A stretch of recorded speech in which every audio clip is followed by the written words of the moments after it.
In the blistering desert of North Africa, a crucial battle unfolded during World War II.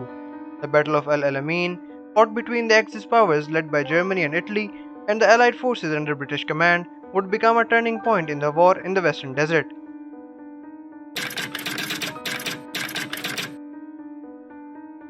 By mid 1942, the Axis powers, led by Field Marshal Erwin Rommel, the Desert Fox, had advanced deep into Egypt, threatening to seize the vital Suez Canal and gain control of the entire Middle East.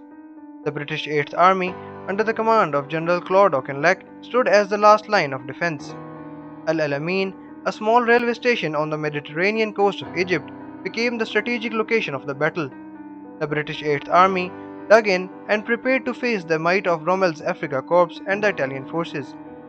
Rommel's aims were to break through the British defensive line and advance towards the Suez Canal, securing a crucial supply route and dealing a significant blow to the Allies in the Middle East. In late October 1942, Rommel launched a fierce offensive against the Allied forces at El Alamein. The Axis powers aimed to deliver a knockout blow and gain control of the strategic coastal regions. However, the British Eighth Army held firm, utilizing minefields, trenches, and anti-tank obstacles to slow down the Axis advance. The desert terrain also proved challenging for Rommel's tanks and supply lines. As the battle raged on, the British received much-needed reinforcements, including fresh troops and crucial supplies. General Bernard Montgomery, who had taken command of 8th Army, began to plan a counteroffensive. Montgomery's strategy was to build up his forces, strengthen his defensive positions, and weigh down the Axis forces through attrition. He aimed to create a situation where the Allies could seize the initiative and launch a massive offensive. In late October 1942, Montgomery launched a massive offensive, initiating the famous Battle of El Alamein. With a meticulously planned strategy, he aimed to wear down the Axis forces and ultimately push them back.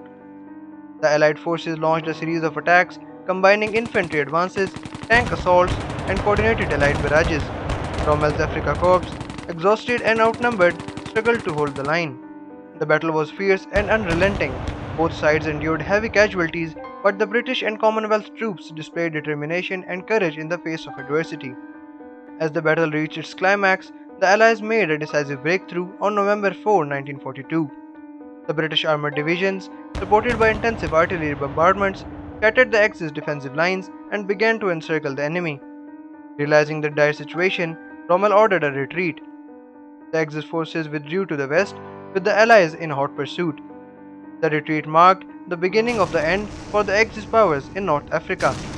The Battle of El Alamein was a resounding victory for the Allies. It marked the first major defeat for the Axis powers in the Western Desert and ended their ambition to capture the Suez Canal and threaten the Middle East. The triumph at El Alamein boosted Allied morale and shifted the momentum in the North African campaign. It showcased the effectiveness of careful planning, combined arms tactics, and the resilience of the British and Commonwealth troops. The battle marked a turning point in the war in the Western Desert and laid the foundation for subsequent Allied victories in North Africa.